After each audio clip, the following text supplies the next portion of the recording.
Ce samedi 14 octobre, plusieurs personnalités venues du Royaume-Uni se sont déplacées jusqu'à Marseille pour assister au quart de finale de la Coupe du monde de rugby opposant le pays de Galles à l'Argentine. C'est le grand jour pour le pays de Galles et l'Argentine. Les deux pays s'affrontent ce samedi 14 octobre lors des quarts de finale de la Coupe du monde de rugby. Un match attendu impatiemment par les nombreux supporters du ballon ovale. Pour cette édition, la France, pays qui accueille l'événement, a déployé des événements un peu partout sur son territoire afin d'accueillir les fans, mais aussi les personnalités qui font parfois le voyage pour l'occasion.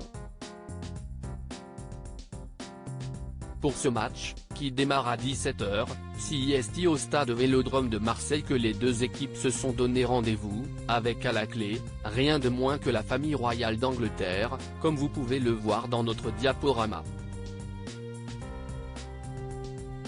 William, le prince de Galles, présent dans les tribunes pour supporter son équipe à Marseille dans les tribunes du stade marseillais, où se jouent généralement les rencontres de l'Olympique de Marseille, on a ainsi pu apercevoir le prince William.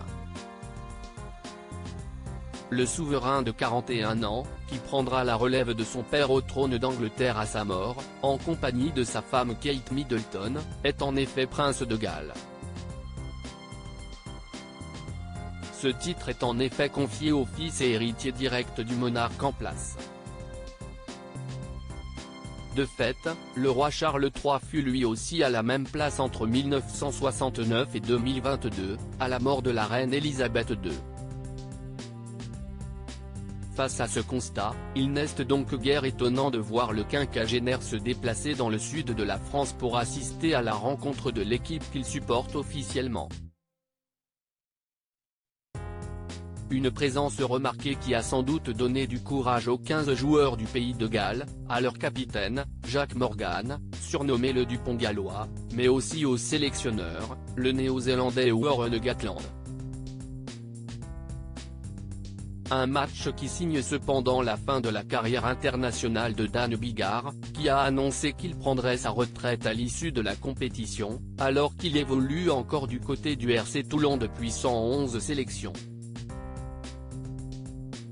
À son issue, la rencontre a vu l'Argentine gagner son accès pour la demi-finale, pour un score final de 17-29. C'est la troisième fois de son histoire que le pays atteint ce niveau dans la compétition. Antoine Dupont titulaire pour le quart de finale contre l'Afrique du Sud. Les amateurs de rugby vont vivre un week-end mouvementé. Après deux matchs prévus ce 14 octobre, les fans vont ainsi pouvoir retrouver Antoine Dupont titulaire lors du quart de finale opposant la France à l'Afrique du Sud. Remis de sa fracture maxillo-zygomatique, l'obligeant à porter un casque et un protège-dents, le joueur et capitaine sera sur le terrain ce dimanche à 21h au Stade de France pour tenter de renverser les Africains, bien décidés à le viser pour le faire tomber.